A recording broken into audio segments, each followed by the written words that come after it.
Hey, hello and welcome everybody. Video tips for vendors, mostly for beginners. This is the number 4 and the 4th week. These are released each Saturday morning. Today we're going to take a little break from full line and we are going to talk about bulk vending. Bulk vending, of course, as most of you know, it is gumballs and loose candy, hence getting the name bulk vending. Bulk vending's been around since the turn of the last century. People sold everything from gumballs to peanuts to books and matches for a penny to tab gum, which was a small stick of gum.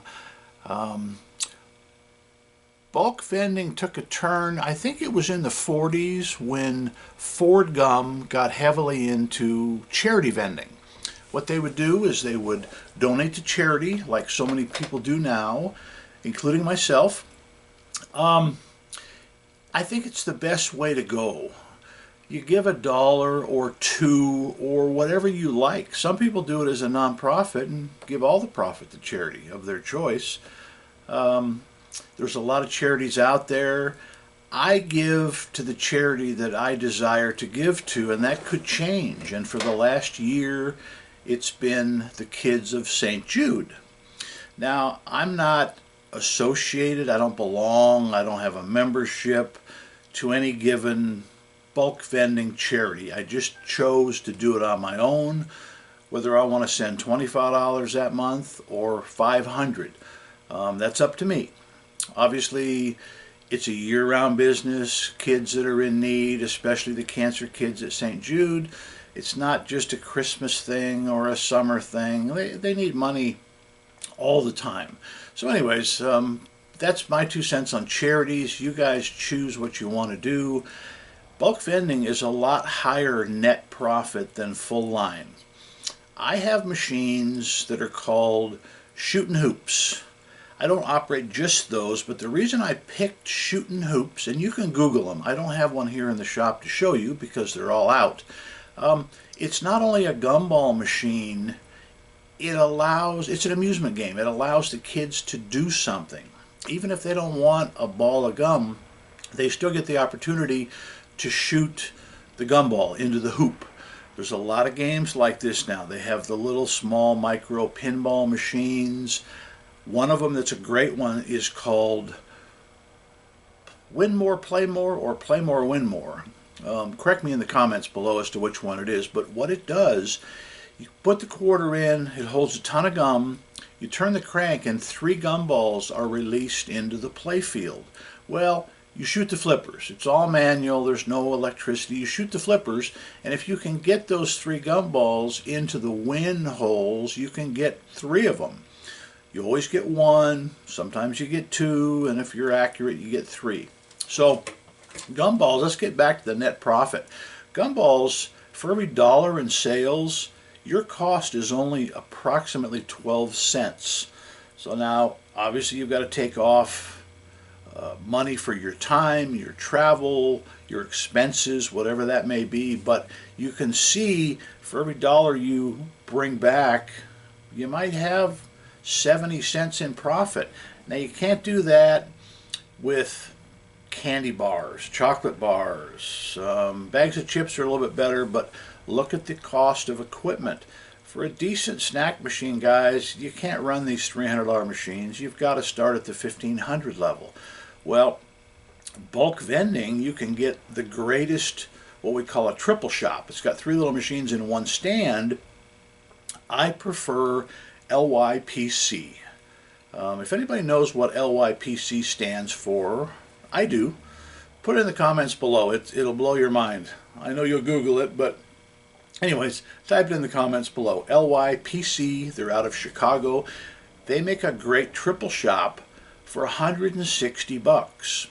With the stand, shipping anywhere in the U.S. by FedEx ground is about $40. So figure you're in the thing $200. You fill it up with product. You might be in it $250.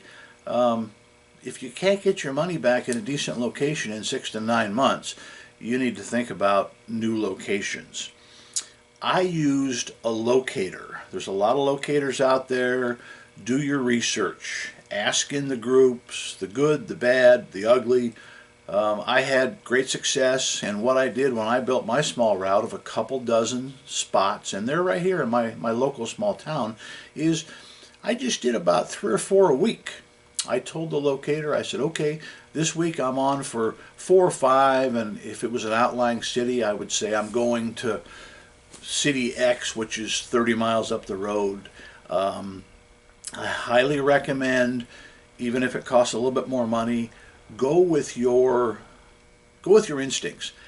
Barbershops, tattoo shops, little mom and pop tire repairs, they don't get a tremendous amount of foot traffic. You think of how many people might walk in a barbershop to get a haircut every day. It's not nearly the amount of people that walk in a restaurant, a taco stand, some kind of a ma and pa fast food. I have a lot of them in my area, and my route is 100% food establishments of some type. I figure I want to give myself the best chance at something doing well. The only spot I have, which is one that's a dead loser, it's not a food establishment. It was one of the spots that was hard hit by COVID-19 here in my town. They're still open but barely hanging on. And those kind of spots cost you money because the product goes bad. So anyways, guys, bulk vending, quality equipment. I don't like buying old crummy stuff that's got a fogged front plastic and that needs to be cleaned and maybe painted. It's a lot of labor. I prefer to take them right out of the box.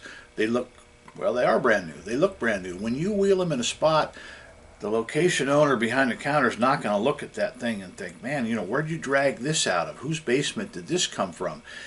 This has food in it. This has quality food products. You want to represent it as something that looks like it would be appealing. My little triple shops, I use quality stickers inside, or placards or place cards as far as what the product is.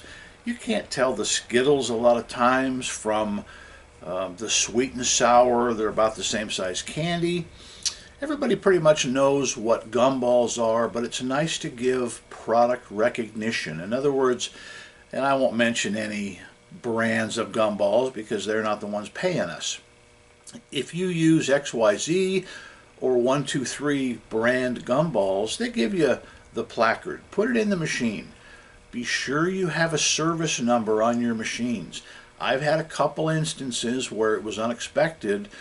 The business either was very busy for a month or two, and they called me because it was either empty or near empty. So that's always a plus. You'd rather get a phone call rather than have them put the machine in the back, and then guess what? 2 weeks later you come around to service it, something else has taken your place, whether it's a rack for tourist folders or it's another vendor. So anyways, always put your phone number. I recommend inside the machine somewhere or underneath, something that's non-removable in case the machine is ever stolen. Just yesterday in one of the groups I was reading where a young vendor had her machine stolen. Well, you have no chance of recovering it if you don't have any kind of ID, because for the most part these don't have serial numbers. There's a good chance you're not going to get the machine back. That's sort of figured in. You might lose 1 or 2 a year. It's unfortunate. Businesses close up. I've had to hunt people down before because they closed up. They didn't really have the thought of stealing my machine. I've recovered a couple of them this year, but they just had them in storage. In other words, closure of a business, it's heartbreaking. The last thing people might be thinking about is calling the vendor that had the St. Jude's gumball machine in there. So anyways, if you have any chance of recovering it, if the police ask for any kind of a marking or an ID, at least you can say, yeah, I have the keys here. If they've already drilled it out and taken the money, I at least have some identifying mark inside. Even if it's only maybe your initials and say your driver's license number. They're not going to know that you're John Smith from, you know, Waukee, Iowa, and this is your driver's license number. Just put ABC, and even the last 4 of your driver's license would be a help. So Guys, bulk vending, I encourage you, especially if you do charities, be honest. Pay your charities. You have their name in some instances on your machine. It's not always necessary. Some allow it, some don't allow it. Pay your charities. Be diligent about this. This keeps the integrity up of our industry. I strongly encourage you start out with machines that are gumball based. Gumball has your highest net profit. If you put gumballs and then two other machines, let's say you have a triple rack, and the left side is Boston beans. Well, you know that gumballs per case are, let's say, 30 bucks, including freight. Now, I buy mine on Amazon. I'm going to put a link down below because Prime members get free freight. It's expensive to ship a box of gumball, but let's say you want to put Boston beans, and we're at the crossroads of 25 cent and 50 cent, but not many people are going to put 50 cents in a machine for a higher end product such as peanut M&Ms, good seller, Boston beans. Do you know that Boston beans are between $80 and $90 a case? I'm not positive what the weight is. The cases are all the same size. It might be 35 pounds because it's a lot denser than a box of gum. But anyways, why run Boston beans when it's the most expensive product? Get the stuff that's in bulk that you can buy at the warehouse stores.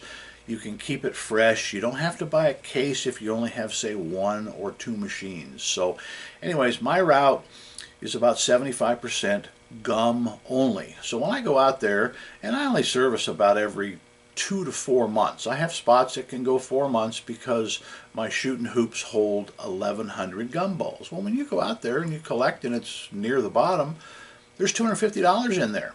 So let's say for the day I collect $1,000. For the most part, $700 of that is net profit.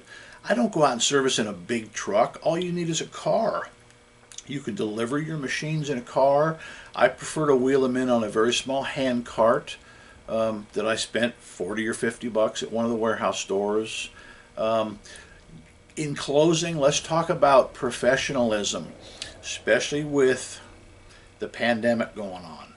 You need to wear gloves. You need to wear a mask. Even where a mask is maybe not required, I would still wear a mask. You're handling people's food.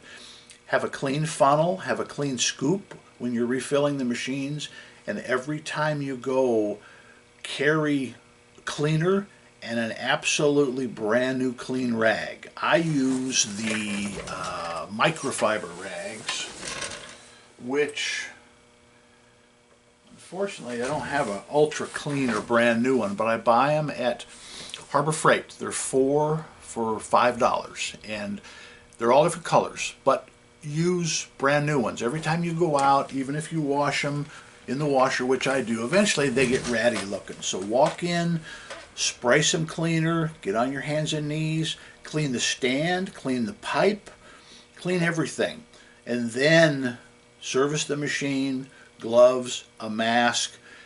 I always push identifying shirts, and I don't mean t-shirts, I mean good shirts. Get your name put on a shirt. I chose the Gumball logo. You know why? There's never a question as to who is putting a key in that machine. You don't always see the same person. Maybe the owner that you dealt with originally, he's not there, or he's in the back cooking. It's a new receptionist, a new cashier. Anyways, there's never in doubt that that's your machine. So guys, bulk vending, it's a stepping stone for a lot of vendors. People get into the bulk vending because the investment is low, and it's a gateway. It's a gateway. You'll be surprised. Somebody might ask, gee, do you have, can you bring us in a soda machine? They always call it a Coke machine. They never call it a Pepsi machine. But, something to sell cans or bottles. And then if you do get into bulk full line vending, when you land a deal for a soda and a snack, bring in a bulk machine. Just tell them it's part of the deal. Put it between the two. Put it in the corner. If they don't want it, so be it. Haul it back out. But you'll find that even in lunchrooms, closed audiences, warehouses, 50 to 100 people, they buy a quarter's worth of candy on their breaks, and those can be some very good spots. So guys, appreciate you watching. Next week for number 5 video, we will get back into full line. We're going to talk a little bit about location getting. A lot of people have been lacking or suffering. Keep in mind, we are in a pandemic, but there are still locations out there. But anyways, next week we will talk a little bit more about that. So guys, any comments, put them down below. We appreciate your view. And if you haven't subscribed, you know the drill. For now, Doug at Doug's World Tour. Out.